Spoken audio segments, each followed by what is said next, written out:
Guys, I knew it was coming, and now it's finally here. Over the past few years, I've been talking about this issue because I knew it was going to be a big issue, and it is finally here. For the past 80 years, we've been going, go women in the workforce, everybody do your own thing. Forget about family. Nobody cares. We've been watching the birth rate plummet. Divorces have been skyrocketing. Nobody's been getting married. And we just said that this is progress. This is okay. This is a good thing. Well, it turns out it doesn't matter how virtuous your society is. It doesn't matter how much your GDP go up because women go into the workforce instead of taking care of families. If you don't have children, you don't have a society because you don't have a future. And now we're finally here. 2.1 is the number of births per family you need to sustain a population, a society. That's replacing mom and dad. 2.1 kids per family. 1.9 is the number that once you dip under that number, no society in human history has ever recovered from going below 1.9. No society has recovered from dipping below 1.9 births per family. Currently, we are at 1.6. Everybody give a round of applause for Western civilization. Prioritizing everything that is important, of course, and now we are here. Okay, so here's the deal. The world is splitting into two.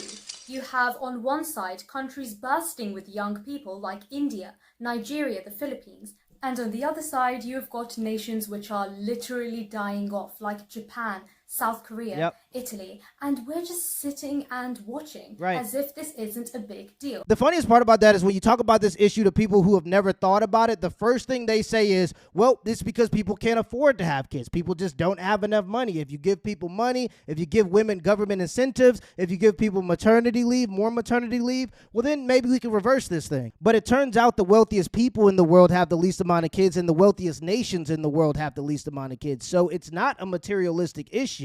This is an issue that you just can't throw money at. We've been solving a lot of problems for the past 80 years by just going, well, if we just chuck more money at it, we can solve this problem. But this is not a problem that you're going to be able to throw money at. Doesn't matter how many incentives. It doesn't matter how much money you throw at the Western women. They just don't want to have kids. And it turns out the more money you give them and the more wealthy the country is, the less likely they are to have kids. So this isn't really an issue you can throw money at. This is an existential issue. The poorest people in America have the most kids, and the poorest people worldwide have the most kids. So it can't be a money thing. So what's going on? It turns out when you tell half the population, the only half of the population that's actually capable of having kids, that it's not virtuous to have kids, it's more virtuous to go into the workforce and fold pants for the Banana Republic or to be a manager at Burger King, they'll go do that instead of becoming mothers. And so now we have more managers at Burger King than we have mothers. We all have a duty to society regardless of if we acknowledge that or not, because we all benefit from each other and we all benefit from society. The masculine duty to society is to protect it. And if you want to know what makes something a duty to a specific gender, think about what each gender has to do for society to continue to exist. So for men, if we choose to not protect society anymore, well, then we won't have a society because other people could just come in and take everything that we have. You don't have a society if you don't have men that are willing to protect it. So we have literal laws in place. Men have to register for the draft and selective service in order to vote. That's something that we have in place in order to make sure that men uphold their duty to society. Since women are the only ones that can have kids, their duty to society is around motherhood. Well, what have we been telling women for the past 80 years? Being a mother is slavery, a bunch of abortion stuff, a bunch of anti-family stuff. This is the stuff that we push in our culture through movies, through songs, through media, through commercials, in every single way. It's to the point now where you can't even talk about the female duty to society or else you're called a misogynist. If you even so much as to utter the idea that women having children, literally something that their body is meant to do, which makes sense to me, then you're a misogynist. Do you understand how much programming has to be done to somebody's mind to convince them that something that their body is literally designed to do, they shouldn't do? That's like you having legs and me telling you not to walk. And the reason why nobody said or did anything about this issue is because they understand that they'd have to combat with feminism, and feminism promotes the idea that if women have families, then they are slaves. The ultimate autonomy as a woman is going to work for a soulless corporation, making sure there's ketchup on my Whopper and putting my French fries in my bag. Because, by the way, that's most of the jobs that women are working. They're not these high boss career women. So I know I'm going on a rant, but now we're just in this situation where it's an existential issue. It can't be solved by money, and we have to at some point talk about the fact that women have a duty to provide society with kids, or you don't have a society anymore. And we're just sitting and watching as if this isn't a big deal. But let me tell you something. It's going to be the Zoomers or Gen Z who are going to have to pick up the mess. Right. So let's break down what's really happening. Gen Alpha is reported to be half the size of the millennials. So when all these single women who decided to not have kids get older, the people who had kids, our kids will have to be super productive in order to provide welfare programs and social security for these people who decided to not have kids. If you're having one birth per family, you're halving your population each generation. India adds 1 million people every 20 days. Nigeria's population is going to double by 2050. Yeah, they're going crazy. Meanwhile, Japan sells more adult nappies than baby nappies. That's not a joke. Wow. Yeah, the average age of an American now is 40 years old. The average age of a farmer is now like 60 years old. So what's happening is all the farmers are going to die out. They're usually really rebellious people who truly believe in like America. And so they don't want to sell out to these massive corporations. But a lot of them are having to sell out because they're older now and they can't maintain the farms. There's not enough young people to work them. Since people are moving to the city, a bunch of companies are going to come buy up all the farmland. And then we're going to outsource all of our food to these people. Let's just hope the billion-dollar corporations have our best interest in mind because all of our food is going to be coming from them. Korea's birth rate just hit 0.72. That's not sustainable. Yeah. Italy is offering free cash to move into empty towns and have kids.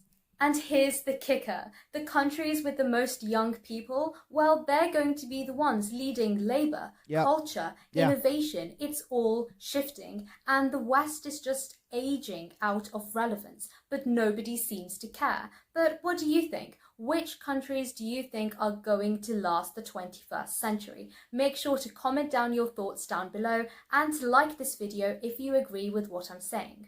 By 2050, 1 in 4 people on Earth will be African. Whoa, young, that's crazy. ambitious, and digitally native. While the West debates collapse, Africa is building the future. Yep. Now, let's get into the spicy part. Birth rates are collapsing in the West and people are pointing fingers. Some say it's feminism, others say it's consumer culture. I say it's neither and both. I think feminism is both. I think feminism is literally capitalism with man-hating. They've convinced women to go against their natural inclination to have children to compete with men in the workforce, and they say that that is what is empowering. That literally sounds like something a billion-dollar man in a boardroom came up with. You want to tear down the patriarchy? Come work for us. So women have been convinced that they're tearing down the patriarchy by becoming corporatists and capitalists. Let's talk numbers. In the USA, the fertility rate is now 1.6. well below replacement. And in the UK, 1 in 5 women born in the 1970s got to age 45 without having any children. Jeez. Not because they couldn't, but because they were told not to want it.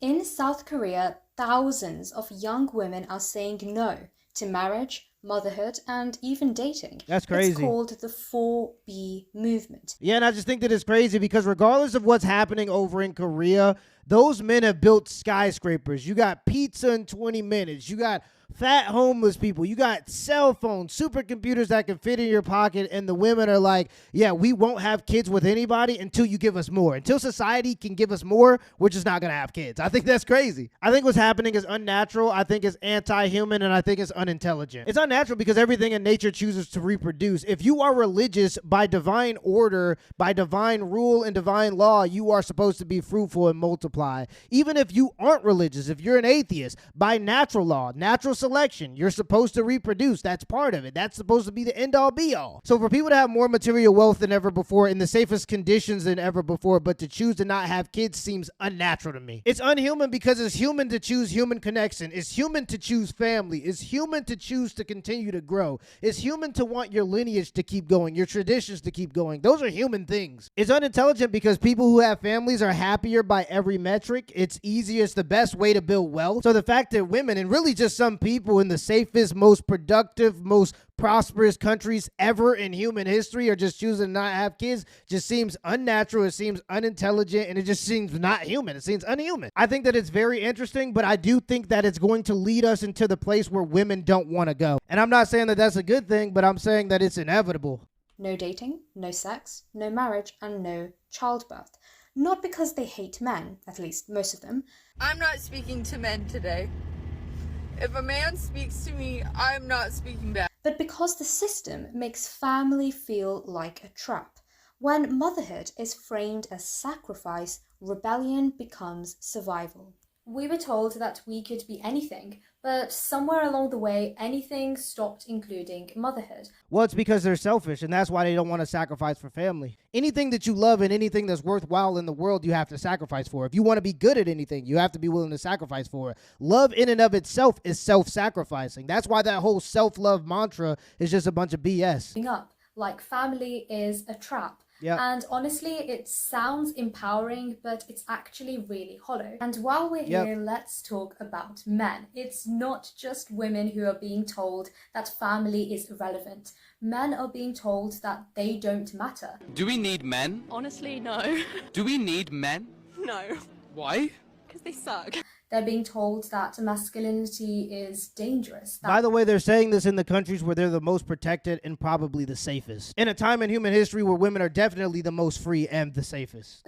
And when we keep telling men that they're irrelevant, when we roll our eyes at commitment and we joke about useless husbands and we treat fatherhood as being optional, don't be surprised when men just stop showing up. So what do you get when you strip masculinity of purpose and motherhood of meaning? You get a culture where choosing family is framed as idiotic, where loneliness is rising, where birth rates are collapsing. Cities were built for singles, not for families. Tiny flats, sky-high childcare costs, there's no space to even raise kids. We say that we value family, but our infrastructure says otherwise. I think hyper-individualism in America is a huge issue too. I think that it does take a village to raise a child, and when you have multiple generations under one household, it's a lot less pressure on a woman to raise a family, and it's a lot less pressure on a family to maintain bills, especially in the time like now when the economy is worse than ever. So the hyper-individualist mindset of moving out when you're 18 and getting rent and paying your own rent and all these other things, I don't think that it helps this issue at all. In the West, being child-free isn't just a choice, it's a brand. Yeah, there are it's getting podcasts, weird. merch, It's weird. even dating apps for weird. people who never want kids. It's framed as freedom. But what happens when freedom means extinction? Right. You can be independent and still choose a family. You can chase ambition and still choose kids. That's not the way it seems to be going. Freedom comes with the responsibility of discipline, and if you aren't disciplined, you'll just be a slave to your vices or your own hedonism. And I think society is getting to the point where we're starting to have this issue where it's like, what's more important, freedom or avoiding extinction? And when that becomes the question and the answer becomes avoiding extinction is the number one priority, then your freedoms are going to disappear. The idea that it's either or, that's simply not true. And my generation, we deserve better than a society which frames creation as regressive. So what do you think? Is rejecting motherhood a feminist win or a civilizational loss? It's both. It's a feminist win and a civilizational loss. That's the whole point. Feminism in and of itself is anti-family, is anti-human, is anti-children. Being a mother is a taxing job. It's very hard to be good at work and being a good mother. Sure to let us know what your thoughts are in the comment section below, and to join our community by hitting that subscribe button if you're watching on YouTube, and to subscribe to our Substack community so that you can shape the direction of this show. If you've chosen a career over kids, tell us why, and if you've chosen both, tell us how. Let's talk about Japan. Their population is shrinking so fast that their economy is being threatened. They're cooked. They've tried everything, from cash incentives to AI parenting support, even dating apps. Nothing is working. And it's weird because some people think that because there's going to be less people, that means that they get to have more stuff. And nope, it attacks your materialism too, because with less people means that everything that you want to buy becomes more expensive. Everything, every service that a person has to do for you becomes significantly more expensive because there's just less people. The next 20 years is going to be very interesting. So now it seems that the only option is immigration. But Japan has always been very protective of its cultural identity. Too bad. And honestly, I get it. When your language, culture, customs are perceived to be increasingly fragile, then the threat of mass immigration seems to be extremely dangerous. If you were protective over your cultural identity, one of your number one priorities would have been to have kids. All of that's too bad. So sad. Now Japan is going to be full of others. That's the thing they tried to avoid by pushing women into the workforce, and that's how you pay for it. These fears are exactly what Japan's new Japanese First Party are tapping into, blaming immigration, globalism, and Japan's political establishment for the country's decline. And honestly, I do get that feeling because I can see it right here in the UK. I talk about the disillusionment with the main parties in my episode 1, where I map out Keir Starmer's first year in power. But here's the uncomfortable truth. You can't preserve a culture that refuses to reproduce. And if you won't bring in outsiders, you have to change the culture from within. Because right now, the same norms that are making Japan so safe, orderly, and uniquely Japanese are also the same culture that's making it so hard to raise kids in. What you're going to have is a dictator that comes in and says, no one is free, do what I say. And if I say have kids, you have to have kids by the sword. So this is how all the freedom goes to die, by the way. You have long work hours, a housing crisis, gender expectations, social norms. Some say that What happens is because the younger generation has to be super productive in order to compensate for all the elderly people, they don't have a chance to reproduce or build their own lives. They're literally just robots that have to keep working in order to make sure that they can keep paying for the older generation. So for people who are like, I don't like to work, well, tech is going to save us. Artificial wombs, AI parenting assistants, outsourced Hopefully. surrogacy. But if we need machines to reproduce, are we still a culture that's worth saving? no. So here's the real choice. If you want lower immigration, you have to make having kids easier. In aging nations, the old outvote the young. Yep. The old, they're the ones setting the rules, hoarding the wealth, calling it stability. Not gonna lie, that's what America kind of feels like right now. I'm not sure if that's where we are in this whole thing, but it definitely feels like with the boomers, they have all the wealth, they have all the influence, they have all the power, they own all the real estate, and it's like, let a nigga breathe. Damn, like, can I get a house? Like, I know y'all bought the houses when they were like a stick of gum, but can a brother get a house? Like, it feels like that now. Policies favour pensions over preschools, and my generation, Zoomers, we inherit the debt, the Yep. broken systems, Yep. and we're just expected to fix it all. Yet women went into the workforce since 1970. GDP has risen in America to 350%, by 350%, but debt has risen by 3,900%. Number one, America had the number one GDP before women went into the workforce. Number two, just because GDP went up when you don't have a society because there aren't enough kids and that society is crippled with debt, well, then you're going to have a lot of issues. That we didn't choose while being told that we're too radical, we're too online, we're too impatient. But maybe impatience is the point, because if we don't rewrite the script, who will? We've been sold this binary, family versus freedom, tradition versus progress, but I just don't think that's true.